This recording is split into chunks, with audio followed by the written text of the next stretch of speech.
Nossa leitura de hoje narra o fim trágico de Sodoma e Gomorra. Lembremos que no capítulo 13, Ló foi movendo sua tenda cada vez mais para perto de Sodoma, até que finalmente se estabeleceu na cidade.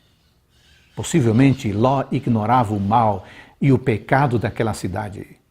Não conhecia a gravidade da situação e nem imaginava como as pessoas tinham um caráter depravado naquelas cidades. Mas, depois que se instalou e depois que se estabeleceu na cidade, Ló descobriu que as pessoas eram corruptas e a cidade era má. Mas ele já estava lá. E então, o que Ló fez? Ele recuou, ele saiu, ele avisou a família para buscar em outro lugar para morar? Não, ele ficou por lá mesmo. Sodoma era uma cidade grande, uma cidade bonita, e tinha as mais diversas facilidades para toda a sua família. Porém, amigos, Ló não dimensionou, não avaliou o perigo que ele corria junto com a sua família. Ló apenas pensou nas facilidades, nas comunidades e não nas fatalidades. Sabe o que acontece? Há muitas pessoas que vão se acostumando e vão assumindo uma posição liberal em relação ao pecado, chamando tal posição, tal coisa de nova moralidade e argumentando que isso é cultura, essa é a sociedade em que vivemos, não podemos ser tão exigentes, não, eu vou me cuidar, eu vou me proteger. Além disso, para muitos humanistas e até para algumas pessoas que se dizem religiosas, os habitantes de Sodoma não eram tão pecadores assim, a ponto de merecerem a destruição como castigo. Eles dizem, não, tem gente muito pior na igreja. Tem gente muito pior na igreja. Mas o que Deus pensava a respeito daquela cidade e da sua gente? Bom, o que a Bíblia diz? Você sabe o que a Bíblia diz. Quando Ló entrou em Sodoma, ele se propunha conservar-se livre da iniquidade, organizar a sua casa, proteger, cuidar a sua família. Mas ele fracassou.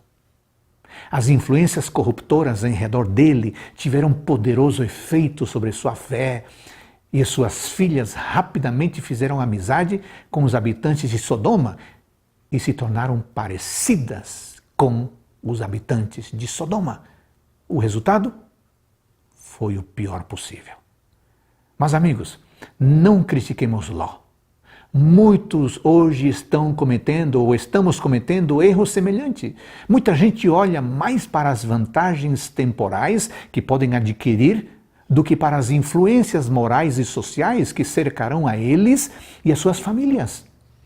Muitos escolhem ou escolhemos um lugar lindo para morar ou mudam-se para alguma cidade próspera na esperança de conseguir melhor emprego, mais dinheiro, mais vantagens, mas os filhos acabam rodeados de muitas tentações e muitos problemas e muitas vezes formam amizades que não são favoráveis ao desenvolvimento da piedade, à formação de um caráter reto, de um caráter santo.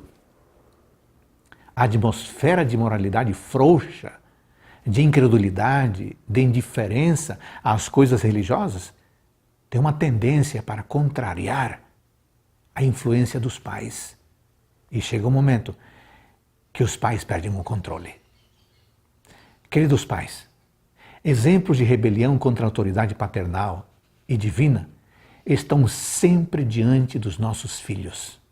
Muitos fazem amizades com ateus, com incrédulos, e lançam a sua sorte, a sua vida com os inimigos de Deus. E aí, pai e mãe, você está atento a isso? Que pela graça de Deus, você e eu estejamos atentos e abramos os olhos. Querido pai, por favor, ajude-nos a cuidar de nossos filhos como o Senhor quer que nós cuidemos, da nossa família. Oramos em nome de Jesus. Amém. Um ótimo dia para você.